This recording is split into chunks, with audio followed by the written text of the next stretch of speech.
इचलकरंजी शहराचे कर्तृत्ववान, नेतृत्ववान आणि जनसेवेची प्रेरणा असणारे लोकप्रिय व जनतेचे लाडके नेते माजी आमदार माननीय श्री अशोकरावजी जांभळे साहेब यांना वाढदिवसाच्या खूप खूप शुभेच्छा। या वाढदिवसानिमित्त आपणास उदंड आयुष्य, उत्तम आरोग्य आणि दीर्घायुष्य लाभो हीच सदिच्छा। शुभेच्छुक माननीय श्री प्रवीण खाडे, मित्र परिवार, इचलकरंजी, कोल्हापूर, पुणे। नमस्कार, जाणून घेऊया आजच्या ठळक घडामोडी। इचलकरंजी फेरीवाले संघटनेचे महानगरपालिकेसमोर धरणे आंदोलन। गाळाधारकांचे पुनर्वसन झाल्याशिवाय गाळे खाली करणार नाही, फेरीवाल्यांचा ठाम इशारा।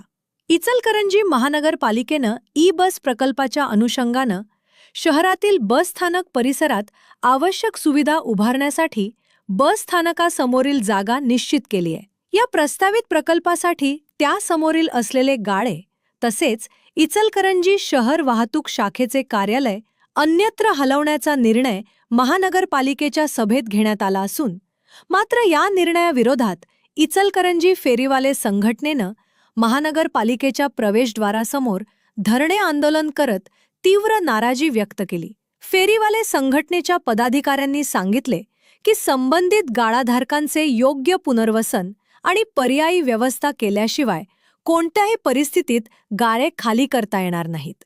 या निर्णयाबाबत फेरीवाले, गाळाधारक आणि संबंधित व्यापाऱ्यांचा विश्वास संपादन करणे आवश्यक होते।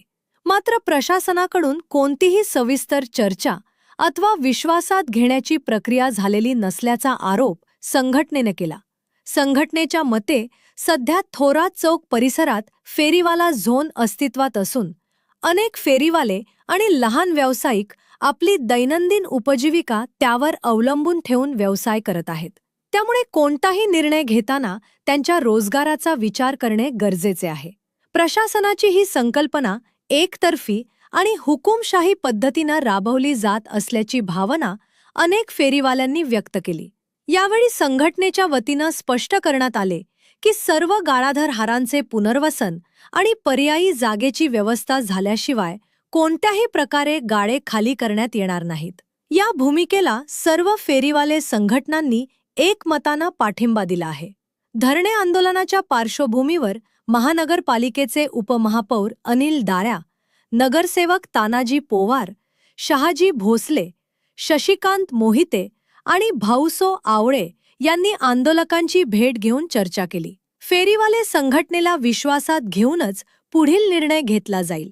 तसेच जो काही निर्णय होईल तो सर्वांच्या सहमतीनं आणि एकमुखी ठरावाद्वारे मान्य करण्यात येईल असे आश्वासन त्यांनी दिले। या आंदोलनात दीपक पाटील, सदा मलाबादे, सतीश नायडू, अश्विनी कुबडगे यांच्यासह संघटनेचे सर्व पदाधिकारी, फेरीवाले बंधू भगिनी आणि धारक बंधू भगिनी मोठ्या संख्येने उपस्थित होते।